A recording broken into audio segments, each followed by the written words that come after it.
Queridos, a paz e a graça do Senhor Jesus Cristo. A história do Natal, ela não se encontra no comércio, nos shopping centers, que nesse período está em polvorosa com as vendas e com os brilhos da decoração.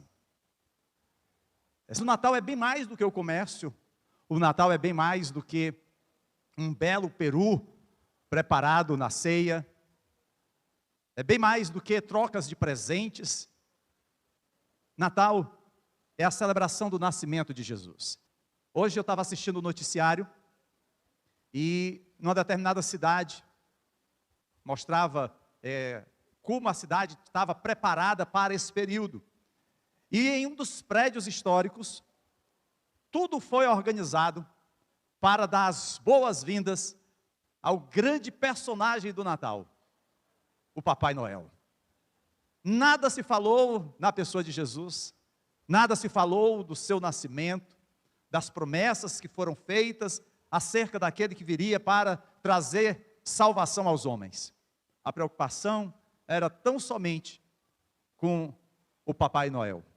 Mas nós queremos, queridos, dar um novo olhar, ou melhor, nós queremos voltar ao olhar bíblico acerca dessa celebração. Mas nessa noite, nós gostaríamos de trazer uma palavra, cujo tema é: não tenham medo, o Natal chegou. Parece que nós estamos terminando o ano com mais medo do que esperança. É só nós olharmos os noticiários que percebemos como nós estamos reféns do mal, da violência. Se a gente tem um olhar mais amplo, vamos, por exemplo, ver a guerra entre Rússia e Ucrânia, que já vem se estendendo há mais de ano, com milhares e milhares de vítimas, quer sejam entre aqueles que lutam, quer sejam entre as pessoas que estão ali tentando passar incólumes naquela batalha. Mas também, se a gente for com o nosso olhar lá para a Terra Santa, a gente vai ver o conflito entre Israel e o Hamas, e isso só agravando as disputas entre judeus e muçulmanos. Mas não precisamos ter um olhar tão distante. Nós podemos olhar para a violência dos grandes centros, inclusive Fortaleza, aonde nos sentimos reféns da bandidagem, das facções, revelando um poder paralelo do Estado. As redes sociais estão cada vez mais influenciando a nossa sociedade, e os valores bíblicos são tidos como antiquados e ultrapassados. Ouvimos tanto falar de fake news que não podemos diferenciar entre o que é real e o que não é. E aí tem mais agora a história da inteligência artificial, que tem ampliado vertiginosamente os efeitos das mentiras, das fake news que circulam na internet. Em quem podemos confiar? Nós temos visto casos de pessoas, de autoridades, que têm trazido um certo constrangimento. Não apenas autoridades políticas, empresariais, mas inclusive autoridades eclesiásticas. Más notícias não faltam. Nesse contexto de medo e desesperança, temos no Evangelho de Lucas as palavras do anjo aos pastores que estavam aterrorizados. O anjo lhes disse: não tenham medo, estou lhes trazendo boas novas de grande alegria, que são para todo o povo. Passados aí quase 2000 anos, desde que essa frase foi proferida pelo anjo aos pastores, alguém poderia perguntar: onde estão as boas novas que o anjo prometeu? E para conhecer as boas novas declaradas pelo anjo, é preciso nós voltarmos 700 anos antes que isso acontecesse, antes do nascimento de Cristo, ao tempo do profeta Isaías. Ele nos deu a verdadeira resposta para essa pergunta. E eu gostaria que você então acompanhasse a leitura do livro do profeta Isaías, capítulo 9, versículo 6. A palavra do Senhor diz assim: um menino nos nasceu, um filho nos foi dado, e o governo está sobre os seus ombros. E ele será chamado Maravilhoso Conselheiro, Deus Poderoso, Pai Eterno, Príncipe da Paz. Queridos, Deus responde ao nosso medo com uma manjedoura na cidade de Belém. Lá nós encontramos um bebê que nos traz paz agora, e um dia trará paz para o mundo inteiro. Quando essa profecia de Isaías foi proferida, os dias eram difíceis, mas houve uma solução. Diz assim Isaías capítulo 9, verso 2: o povo que caminhava em trevas viu uma grande luz. Sobre os que viviam na terra da sombra da morte, raiou uma luz. Essa era a situação do povo. O povo estava caminhando em trevas. O povo passava grande dificuldade, grandes provações, mas lhes foi prometido a chegada de uma grande luz, de raiar uma luz em meio à sombra da morte. Isaías não viu essa promessa cumprir-se, mas ele pôde, com os olhos da fé, contemplar aquilo que estava por vir. Infelizmente, há muito ódio em todos os lados, em todas as direções em nossos dias. Se você liga a TV, a violência está estampada em todas as reportagens. Você fica amedrontado com as disputas envolvendo facções. Parece que a pressão arterial das pessoas subiu drasticamente nesses últimos meses. Ficamos inquietos, amedrontados, ansiosos. Alguns até mesmo têm receio de sair dos seus lares. Mas não somente a violência. A gente sabe das questões envolvendo a saúde pública. Nós temos visto os casos de Covid aumentarem. Muitos dos nossos irmãos estão impedidos de estar aqui conosco porque estão com a forte síndrome gripal. Nós somos, queridos, uma nação amedrontada.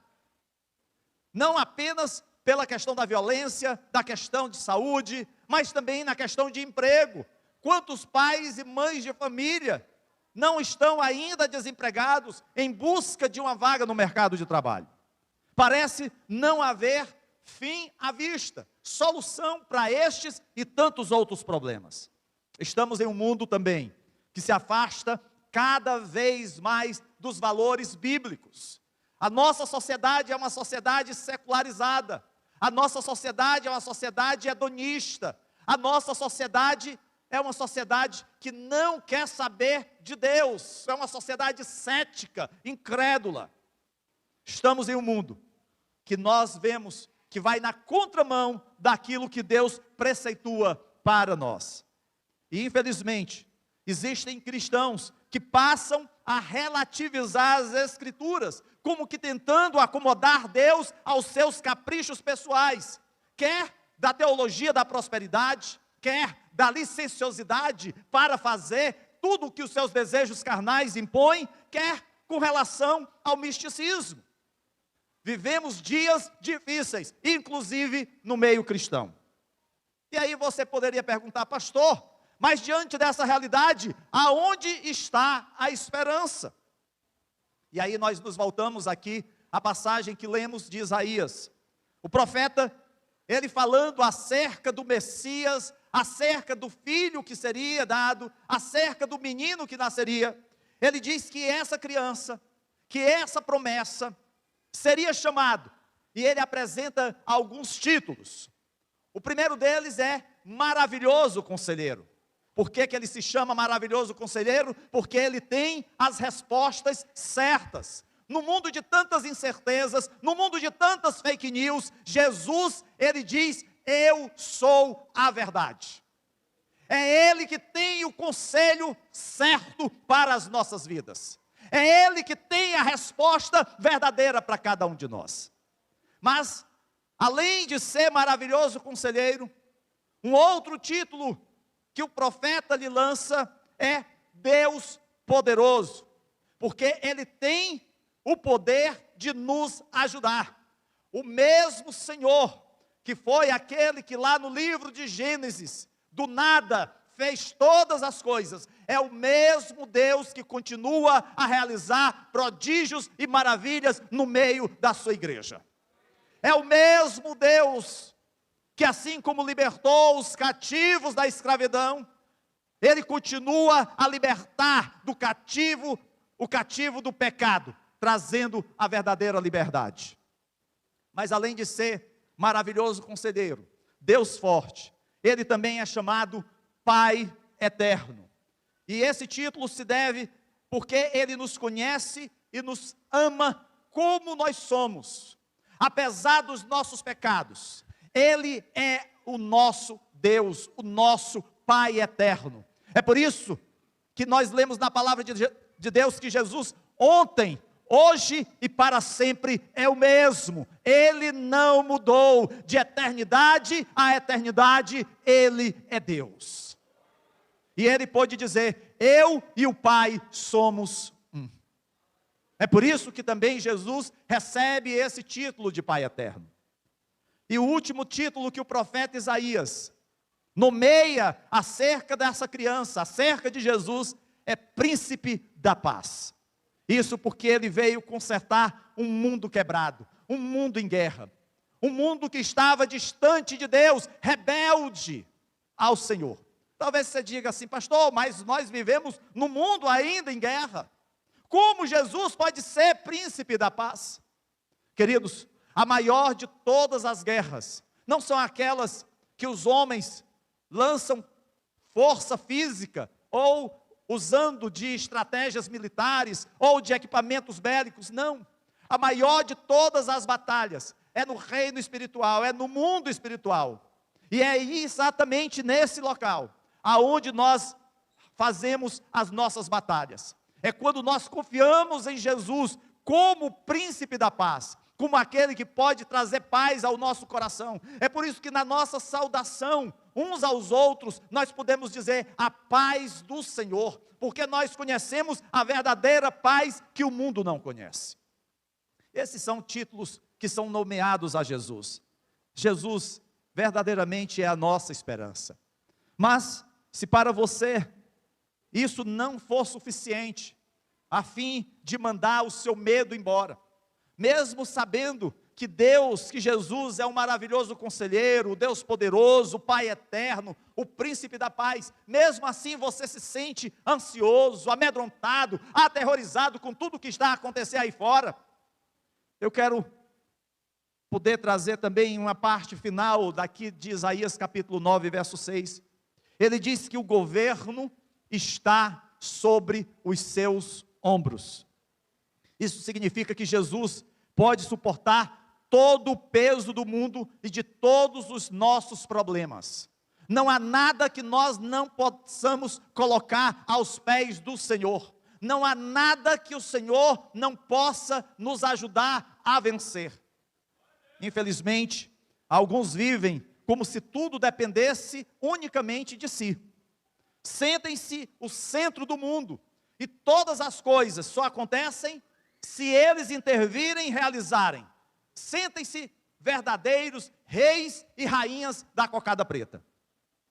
Interessante que eu estava vendo a história desse título, né? Rei da cocada preta, ainda relacionado ao rei João VI, quando veio para o Brasil. Muitos de nós precisamos renunciar ao cargo de gerente geral do universo.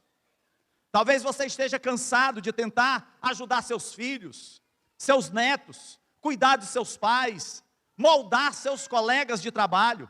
Talvez você esteja exausto de tentar consertar as pessoas quebradas e as situações confusas ao seu redor.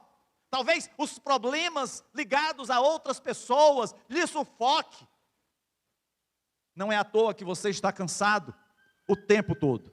Lembre-se, o governo está sobre os ombros de Jesus. Ele é Deus, não é você que é Deus. Se você entende essa verdade, então não precisa assumir fardos impossíveis, que somente Deus pode lhe dar. Queridos, o Natal é importante por muitas razões, mas entre outras coisas, o Natal nos lembra que não estamos no comando. Isso é importante ser lembrado, porque nós vivemos numa sociedade que procura de todas as formas fazer com que nós sejamos os melhores, que possamos estar na crista da onda, que possamos nos sobressair a todos os outros.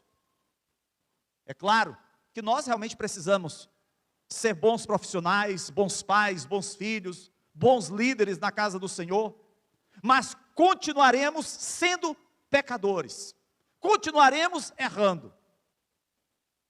Eu lembro que na segunda semana de novembro, depois de pregar em 3 eventos diferentes no final de semana, eu fiquei quase sem voz. E para piorar, além de ter uma inflamação na garganta, eu tive uma forte gripe. Foi uma semana desoladora. Não tinha ânimo para nada. A sensação de desconforto deixava-me impaciente. Eu tinha tantas coisas para fazer aqui na igreja e simplesmente não podia sair. Ficava inquieto até com as redes sociais. Passados alguns dias, e graças a Deus pelas orações dos irmãos, e também pelos diversos medicamentos, tanto de farmácia quanto populares que tomei, eu me recuperei e voltei à ativa. Depois disso, já de volta à igreja, um irmão me perguntou: o que Deus lhe ensinou através dessa enfermidade? Eu não vou negar que isso me pegou de surpresa. Foi a primeira vez que alguém me fez essa pergunta. E a primeira coisa que me veio à cabeça foi dizer: eu aprendi o quão completamente sem importância eu sou. Durante uma semana, fiquei cozinhando em banho-maria, e o mundo se deu muito bem sem mim. Eu estava preocupado com o ministério, com a igreja que lidero, mas a Gilead José Walter continuou em suas programações. Tudo parecia correr bem, e talvez até melhor, enquanto eu estava me recuperando.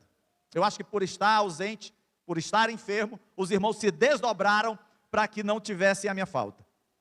Queridos, todos nós gostamos de nos sentir indispensáveis, como se o mundo não pudesse viver sem nós. Mas, como disse o grande general francês Charles de Gaulle, os cemitérios estão cheios de homens indispensáveis. Esse é um pensamento crucial que merece a nossa reflexão. Não somos tão importantes quanto pensamos ser. É uma coisa humilhante perceber que o mundo estava girando muito bem antes de nascermos. E ele continuará girando depois que formos embora. Aliás, Deus estava indo muito bem antes de sermos gerados. E ele ainda estará em seu trono depois que morrermos. Quer saber o tamanho do buraco que você vai deixar quando você se for? Enfie o braço em um balde de água e depois o retire. O buraco na água é o buraco que você vai deixar para trás. Talvez isso pareça deprimente, principalmente nesse período do Natal. Mas a realidade, queridos, não pode nos deprimir. Nós estamos tão desgastados de carregar o mundo em nossos ombros, como se fôssemos poderosos, com força sobre-humana. Não é à toa que nos sentimos tão cansados. Temos tentado fazer o que só Deus pode fazer. Às vezes ficamos inquietos sobre com qual vai ser o futuro dos meus filhos. Será que eles vão trabalhar? Vão concluir a faculdade? Vão casar? Vão me dar netos? Como a igreja vai ficar? Será que nós vamos crescer? Será que nós vamos precisar ter um segundo culto? E ficamos inquietos sobre tudo o que acontece ao nosso redor. Será que eu vou me aposentar? Muitos de nós, queridos, nos aproximamos do final do ano com uma carga pesada de preocupações acerca do futuro. Há questões que envolvem a carreira profissional, problemas de saúde, problemas familiares, questões da igreja, um casamento que precisa de restauração, uma série de dificuldades financeiras e muitos sonhos não realizados no ano que está findando. Contudo, o Natal nos lembra que Deus é Deus e não somos Deus. Deus pode providenciar para que uma virgem engravide. Deus pôde fazer com que o imperador romano ordenasse um censo exatamente no momento certo da história. Deus pôde garantir que o bebê nascesse exatamente no local profetizado 700 anos antes de acontecer. Deus pôde colocar uma estrela no céu no momento certo. Ele pôde reunir anjos, pastores, rei magos, para realizar esse nascimento milagroso. Deus pôde pegar um bebê, nascido em um estábulo, em um lugar fétido, e fazer desse bebê o Salvador do mundo. Se Deus pôde fazer tudo isso, com o que você está preocupado? Por que você tem levado sobre os seus ombros essa carga que te sufoca, que te maltrata, que te mata? O bebê na manjedoura significa que Deus está consertando o que deu errado com o mundo. É um grande trabalho. E 2000 anos depois, o trabalho ainda não está concluído. Mas uma luz brilha da manjedoura para nos dizer que as trevas não vencerão no final. Porque aquela criança que nasceu naquela manjedoura é a mesma criança que um dia se tornou homem e subiu no madeiro e na cruz morreu por você e morreu por mim. Mas a morte não conseguiu retê-lo. Ele ressuscitou e ele voltará. Natal significa que Jesus pode carregar todo o peso de todos os teus problemas, pois o governo está sobre os seus ombros. Então, a pergunta que nós fizemos no início: em quem podemos confiar? A resposta vem do céu, em Jesus. Ele está no comando, Ele continua no controle. Nunca Ele perdeu o controle da situação. Ele reina do céu, em meio ao caos que vemos ao nosso redor. É por isso, queridos, que o anjo disse: não temas. Não precisamos ter medo. Aquele bebê na manjedoura é a resposta de Deus, não apenas para nós pessoalmente, mas para o mundo inteiro. Eu entendo que muitos, na noite de Natal, estarão celebrando com suas famílias, com seus amigos. Alguns em meio a uma mesa farta, outros nem tanto. Alguns, talvez, com lembranças de entes queridos que não mais se encontram na sua convivência. Mas independente da celebração que nós estaremos fazendo de 24 para o dia 25, possamos nos lembrar que o Natal só existe porque Jesus veio a este mundo. O nosso Natal, ele não está preso àquilo que o mundo criou como momento de celebração para essa data, mas para que nós possamos nos lembrar que o Senhor veio, Ele veio a este mundo, mas Ele voltará, e Ele voltará para buscar a sua igreja. Eu não sei se entre nós nessa noite, há alguém que ainda não celebrou o verdadeiro Natal, de fazer Jesus Senhor e Salvador da sua vida. Eu quero dizer para você, que esse mesmo Jesus, que foi prometido, ainda lá no livro de Gênesis, quando o primeiro casal pecou, e o Senhor então proferiu à serpente, de que o filho da mulher pisaria a sua cabeça. Essa mesma promessa, que foi depois anunciada pelos profetas do Senhor, inclusive Isaías, a qual nós temos meditado nessa noite, falando acerca da vinda do filho, de uma criança, de um menino. Esse menino nasceu, esse menino veio a esse mundo, o próprio Deus se fez homem, o próprio Deus passou a habitar entre nós, e hoje, passados mais de 2000 anos, desde a sua morte e ressurreição, hoje a igreja aguarda a sua volta. Nós não sabemos esse dia, não sabemos quando será, mas estamos certos que assim acontecerá. Essa é a promessa de Deus para nós. E se você está aqui nessa noite, se você ainda não confessou Jesus como Senhor e Salvador, essa é a oportunidade que você precisa fazer.